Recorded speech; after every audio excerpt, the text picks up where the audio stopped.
दोस्तों सच्चे हृदय से कमेंट बॉक्स में लिखिए जय माता दी। माता रानी आपके सारे दुख कष्ट और दर्द दूर करें, आपकी झोली हमेशा खुशियों से भर जाए। आप सभी जानते हैं कि नवरात्रि का यह पवित्र महापर्व 9 देवी अर्थात 9 कन्याओं को समर्पित होता है और कन्या पूजन के अनुष्ठान से हमारे जीवन की समस्त वे पीड़ाएं जो दिन रात हमें जकड़े रहती हैं गायब हो जाती है। गृह क्लेश हो, पितृदोष हो, राहु मंगल दोष, काल सर्प प्रभाव, जो भी ग्रह स्थिति में मन विचलित है वह कन्या पूजन की शक्ति से शांत हो जाती है। शनि की कठोर श्रुति से भी पीड़ित लोग राहत पाते हैं, मन में सुकून आता है, घर परिवार में प्रेम और खुशियां खिल उठती है और जीवन में अकाल मृत्यु का भय भी कट जाता है। इस बार 2025 शारदीय नवरात्रि की शुरुआत 22 सितंबर सोमवार से हो चुकी है और यह उत्सव 30 सितंबर मंगलवार को संपन्न होगा। विपरीत समयों में अष्टमी और नवमी का बहुत विशेष स्थान। महाअष्टमी तिथि 29 सितंबर सोमवार और नवमी तिथि 30 सितंबर मंगलवार को है। इस दौरान कन्या पूजन अवश्य करना चाहिए क्योंकि ये तिथियां मां वैष्णो की कृपा अधिक प्रबल मानी जाती है। जो लोग मूर्ति स्थापना करते हैं या कन्याओं की सेवा करते हैं वे इन दिनों विशेष पूजा, भोजन और उपहार के द्वारा अपने जीवन में मां की पूर्ण सहानुभूति प्राप्त कर सकते हैं। शास्त्रों में कहा गया है कि 9 दिनों तक व्रत रखना उत्तम है, मगर यदि किसी कारणवश पूरे 9 दिन संभव न हो तो कम से कम अष्टमी नवमी को कन्या पूजन अवश्य करें क्योंकि इस समय माता अभय वरदान देती हैं। कुंडली में जितना भी दोष हो, राहु मंगल शनि, उनका प्रभाव झंझारदार रूप से कम हो जाता है। श्रद्धा और सच्ची भक्ति से किया गया पूजन चाहे सरल हो अतिशय प्रभाव डालता है। कन्या पूजन केवल रस्म नहीं बल्कि माता की शक्ति का एक जीवंत दर्शन है। कन्या के सौम्य रूप में माता वैष्णो समस्त ब्रह्मांड की ऊर्जा बिखेरती हैं। उनकी कोमलता, बढ़ने वाली मुस्कान, हाथों में दिया हुआ सम्मान, ये सब दर्शाता है कि देवी स्वयं आपके घर आई हैं। बहुत से लोग नहीं जानते कि 33 कोटि देवी देवताओं की इस कन्या पूजन में सम्मिलित होती है और कन्या चाहे छोटी हो या थोड़ी बड़ी उनका मान सम्मान होता है। इसीलिए इस नवरात्रि पर कन्याओं को आमंत्रित करें, उनके पैरों को प्रेम से धोएं, भोजन कराएं, उन्हें वह उपहार दें जिसे खुशी खुलकर स्वीकार करें क्योंकि ये छोटी छोटी क्रियाएं ही माता की कृपा के दरवाजे खोलती हैं। दोस्तों अपने 9 दिनों तक माता रानी की पूजा बड़े नियम और संयम से की। व्रत रखा, लहसुन प्याज का परहेज किया, घर को शुद्ध रखा, लेकिन जरा सी असावधानी आपके पूरे व्रत का फल नष्ट कर सकती है। जी हाँ, एक छोटी सी गलती भी माता रानी को अप्रसन्न कर सकती है। इसीलिए नादानी में ऐसा कोई काम ना करें जिससे आपका सारा साधना भक्ति व्यर्थ चली जाए। सबसे बड़ी भूल जो लोग कन्या पूजन में करते हैं वह मार्केट से बना बनाया खाना लाकर खिलाते हैं। दोस्तों कई लोग सोचते हैं कि कन्याओं को बस कुछ भी मिठाई, दही, जलेबी या रेडीमेड खाना खिला दे तो काम पूरा हो गया, पर सच ये है कि ऐसा करना शुभ नहीं माना जाता। दरअसल शास्त्रों में कहा गया है कि अगर घर में कोई बड़ी दुर्घटना हो जाए, बीमारी चल रही हो या कोई गंभीर मुसीबत हो तभी लोग बाहर का बना हुआ भोजन कन्याओं को देते हैं, लेकिन अगर आप स्वस्थ हैं, घर में सब सामान्य है तो भूल कर भी ऐसा न करें। माता रानी आपके हाथों से बना शुद्ध भोजन ही चाहती हैं, चाहे आप एक पूरी ही क्यों न बनाएं, लेकिन वह आपकी भक्ति से बनी होनी चाहिए। घर का पका हुआ खाना ही कन्याओं को खिलाना चाहिए, यही माता रानी को प्रिय है। अब दूसरी गलती पर ध्यान दीजिए, कन्याओं को प्लास्टिक के बर्तन में भोजन देना।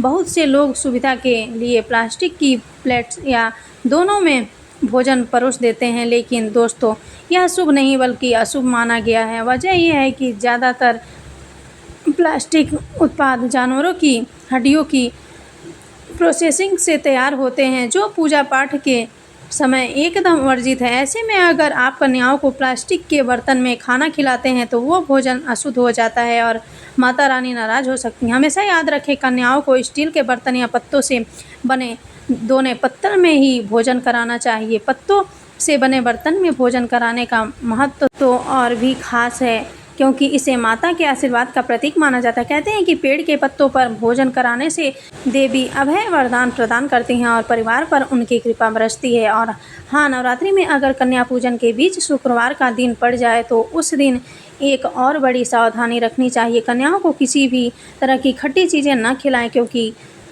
शुक्रवार का दिन माता संतोषी को समर्पित होता है और माता संतोषी खट्टी चीज़ों से रुष्ट हो जाती हैं।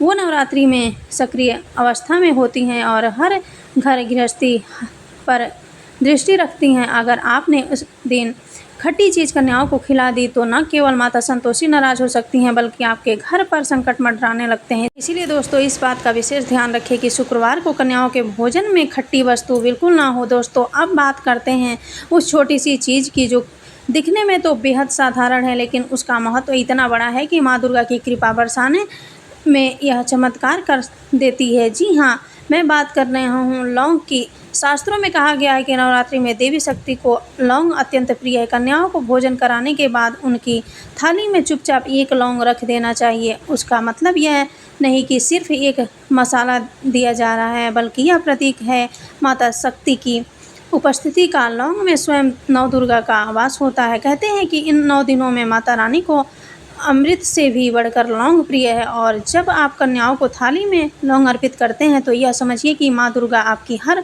मनोकामना पूरी करने के लिए प्रसन्न हो गई हैं। यह एक छोटा सा उपाय आपके भाग्य को चमका सकता है और माता लक्ष्मी स्वयं आपके घर पधार सकती हैं। अब सवाल आता है, कन्याओं को भोजन कराने के बाद उन्हें क्या भेंट देनी चाहिए? तो दोस्तों कन्याओं को दक्षिणा और उपहार देना अनिवार्य है। शास्त्रों में स्पष्ट लिखा है कि जब कन्या आपके घर से प्रसन्न होकर धन लेकर जाती है तो वह उसी धन को कई गुना बढ़ाकर आपके जीवन में लौटाती है। इसीलिए कभी कंजूसी मत करें, कन्याओं को खुशी खुशी दक्षिणा दीजिए और अगर संभव हो तो उन्हें छोटा सा उपहार भी दीजिए, लेकिन ध्यान रहे उपहार हमेशा शुभ होना चाहिए। आप उन्हें सुंदर कपड़े, स्टील के बर्तन, चॉकलेट बॉक्स या खिलौने दे सकते हैं। ये सब चीज़ें कन्याओं को प्रसन्न करती है, पर सावधानी यही भी जरूरी है, काले कपड़े कभी उपहार में न दें। काले रंग राहु केतु से जुड़ा होता है और इससे घर में नकारात्मकता प्रवेश करती है। इसी तरह लोहे का सामान भी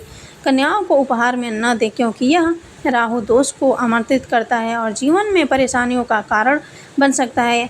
याद रखिए, माता रानी को खुश करना आसान है, लेकिन उन्हें नाराज़ करना और भी आसान है। इसीलिए हर चीज़ को सोच समझ कर करें। और हाँ दोस्तों, जब कन्या आपके घर से विदा ले तो एक बेहद खास परंपरा निभाना जरूरी है, उनके चरण स्पर्श करना। जी हाँ, कन्याओं को विदा करते समय उनके पांव छूकर आशीर्वाद लेना चाहिए। ऐसा करने से न केवल कन्या प्रसन्न होती है बल्कि उसके रूप में विराजमान माँ दुर्गा भी आपके घर को आशीष देती हैं। चरण स्पर्श करते समय मन में सच्चे दिल से अपनी प्रार्थना करें। याद रखिए, माँ वही मुराद पूरी करती हैं जो दिल से मांगी जाए, जिसमें दिखावा ना हो। दोस्तों अब जरा ध्यान से सुनिए, क्योंकि अब हम बात करने वाले हैं उन रहस्यमयी संकेतों की जो नवरात्रि के दौरान माँ दुर्गा स्वयं अपने भक्तों को देती हैं। ये संकेत अक्सर साधारण लोगों को नज़र नहीं आते, लेकिन जो सच्चे श्रद्धालु होते हैं उनके जीवन में ये संकेत एक नई दिशा दिखाती है। सबसे पहला और सबसे महत्वपूर्ण संकेत है जो का उगना। नवरात्रि की शुरुआत में कलश स्थापना के साथ जौ बोए जाते हैं। यह कोई साधारण प्रथा नहीं है, बल्कि भविष्य का आईना है। अगर जौ हरे भरे, लंबे और ताजगी से भरपूर निकलते हैं तो यह दर्शाता है कि आने वाला साल आपके जीवन में खुशियां और धन समृद्धि से भरा होगा। लेकिन अगर जौ सूख जाए, पीले पड़ जाए या बिल्कुल ना उगे तो समझ लीजिए कि कोई गलती हो गई है और माँ रानी आपसे प्रसन्न है। यह संकेत आने वाली परेशानियों और घर में बीमारी या धन हानि की ओर इशारा करता है। ऐसे में घबराना नहीं है, बल्कि तुरंत माँ से क्षमा मांगनी है और सच्चे दिल से प्रार्थना करनी है, क्योंकि माँ आखिरकार माँ ही होती है। वह अपने बच्चों की गलती को माफ़ जरूर करती है। दूसरा संकेत है ब्रह्म मुहूर्त में जागना। अगर नवरात्रि के इन दिनों में आपकी नींद अपने आप सुबह 4 बजे के आसपास खुल जाती है तो यह बेहद शुभ माना जाता है। यह समय ब्रह्म मुहूर्त कहलाता है, जब वातावरण सबसे पवित्र होता है और देवी शक्ति सक्रिय रूप में होती है। इस समय जागना इस बात का संकेत है कि माँ दुर्गा की कृपा आप पर बरस रही है और आपको बहुत जल्द कोई शुभ समाचार मिलने वाला है। तीसरा संकेत है मन की शांति और प्रसन्नता। अगर नवरात्रि के दौरान पूजा करते समय अचानक आपका मन बेहद शांत और आनंदित हो जाए, भक्ति में गहराई महसूस हो, तो यह इस बात का प्रमाण है कि माँ दुर्गा आपकी भक्ति से प्रसन्न हैं और अब आपके जीवन से सारे दुख दर्द मिटने वाले हैं। यह अनुभूति साधारण नहीं होती, यह सीधे सीधे माता की कृपा का असर है। और चौथा संकेत बड़ा ही अद्भुत, माँ की मूर्ति या गले से फूल गिरना या जौ का बिना हवा के हिलना। यह संकेत बताता है कि माता रानी ने आपके घर में अस्थायी रूप से प्रवेश कर लिया है और जल्द ही आपके जीवन में सुख समृद्धि का सागर भरने वाला है। दोस्तों, अब हम चर्चा करेंगे उन अद्भुत और चमत्कारी संकेतों की जिनके बारे में सुनकर ही रोंगटे खड़े हो जाते हैं। ये संकेत जब नवरात्रि में दिखाई देते हैं तो समझ लीजिए कि माँ दुर्गा स्वयं आपके जीवन में खुशियाँ बरसाने आ चुकी हैं। सबसे पहला संकेत, द्वार पर गाय का आना। शास्त्रों में साफ लिखा है कि गाय को माँ कहा गया है और गाय स्वयं देवी का स्वरूप मानी जाती है। अगर नवरात्रि के दौरान आपके घर के बाहर अचानक गाय आकर खड़ी हो जाए तो यह अत्यंत शुभ संकेत माना जाता है। खासकर अगर आप उस गाय को रोटी खिलाएं और उसके माथे पर कुमकुम लगाएं तो माँ दुर्गा और भी प्रसन्न होती हैं। कहते हैं कि द्वार पर बार बार गाय का आना इस बात का प्रतीक है कि आपके घर में सुख, प्रसन्नता और ऐश्वर्य अस्थायी रूप से प्रवेश कर रहा है। अब बात करते हैं दूसरे संकेत की। सपनों में शेर का दिखाई देना। माँ दुर्गा का वाहन शेर है और यदि नवरात्रि के दौरान आपके सपनों में शेर दिखाई दे तो यह साक्षात माँ दुर्गा का आशीर्वाद माना जाता है। यह संकेत देता है कि आपके शत्रु परास्त होंगे, आपका साहस और शक्ति बढ़ेगी, जीवन में बड़ी सफलता आपके कदम चूमेगी। अगर माँ दुर्गा स्वयं या उनकी सवारी सपने में बार बार दिखते हैं तो मान लीजिए कि आपकी कोई बड़ी मनोकामना पूरी होने वाली है। तीसरा संकेत है, सुबह सुबह लाल वस्त्र धारण किए हुए कन्या का दर्शन होना। अगर नवरात्रि में आपके घर सबसे पहले कोई छोटी कन्या लाल कपड़े पहनकर आती है तो यह साधारण दृश्य नहीं है, यह साक्षात माँ दुर्गा का स्वरूप है। शास्त्रों में कहा गया है कि ऐसे दर्शन पाने वाले व्यक्ति को कोई भी शक्ति अमीर बनने से नहीं रोक सकती। उनके जीवन में माता लक्ष्मी का अस्थायी आगमन होता है और तरक्की के नए द्वार खुलते हैं। दोस्तों, इन संकेतों का महत्व इतना गहरा है कि इन्हें कभी नज़रअंदाज नहीं करना चाहिए। माँ रानी जब ऐसे चिन्ह देती हैं तो समझिए वह सीधे सीधे अपने भक्त को संदेश भेज रही हैं। दोस्तों, अब हम उन रहस्यमयी और शुभ संकेतों के बारे में जानेंगे जो नवरात्रि के दौरान आपके घर में माता दुर्गा की विशेष कृपा का प्रतीक माने जाते हैं। ये संकेत साधारण नहीं है बल्कि सच्चे भक्तों के जीवन में सीधे सकारात्मक बदलाव लाते हैं। सबसे पहला संकेत है उल्लू का आना। अगर नवरात्रि के दिनों में आपके घर के आसपास उल्लू दिखाई दे तो यह माँ लक्ष्मी का वाहन माना जाता है और इसे अत्यंत शुभ संकेत माना गया है। उल्लू का घर पर आना दर्शाता है कि माता लक्ष्मी ने आपके घर में प्रवेश कर लिया है और आपकी आर्थिक स्थिति में मजबूती आने वाली है। लेकिन ध्यान रहे, यह सिर्फ नवरात्रि और दीपावली के समय ही शुभ होता है। और दूसरा संकेत है भजन, घंटी और शंख की ध्वनि। यदि ब्रह्म मुहूर्त के समय सुबह 4 बजे के आसपास मंदिर या घर में शंख, घंटी और भजन की आवाज़ सुनाई दे तो यह संकेत है कि माता रानी आपकी भक्ति से अत्यंत प्रसन्न है। यह समय ब्रह्म मुहूर्त कहलाता है और इस समय जागना और माता की आराधना करना विशेष फलदायक माना गया है। ऐसे संकेत बताते हैं कि अब आपके जीवन में सकारात्मकता का अंत होने वाला है और माँ लक्ष्मी की कृपा से समृद्धि और सुख आने वाला है। तीसरा संकेत है छिपकली का मंदिर या पूजा स्थल में दिखाई देना। अक्सर लोग इसे साधारण मानते हैं लेकिन नवरात्रि में छिपकली का दिखाई देना विशेष शुभ माना जाता है। इसे माता लक्ष्मी का प्रतीक माना जाता है। अगर पूजा स्थल पर छिपकली दिखाई दे रही है तो यह संकेत है कि आपकी भक्ति माता रानी तक पहुंच चुकी है और आपकी मनोकामनाएं शीघ्र पूरी होने वाली है। चौथा और महत्वपूर्ण संकेत काली चींटियों का दिखना। अगर नवरात्रि के दौरान घर में काली चींटियों की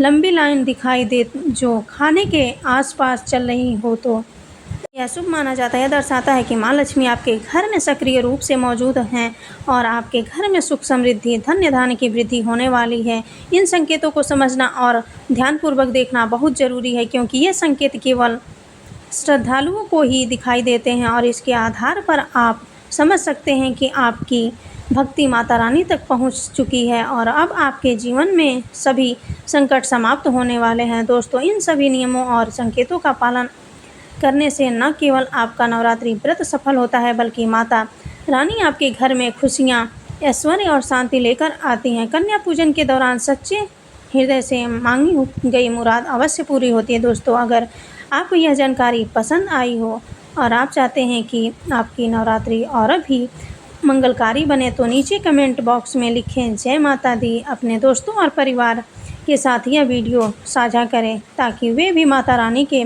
आशीर्वाद का अनुभव कर सकें। लाइक करना न भूलें और चैनल को सब्सक्राइब करें। माता रानी आप सभी के जीवन में सुख, शांति और समृद्धि बनाए रखें। जय माता दी।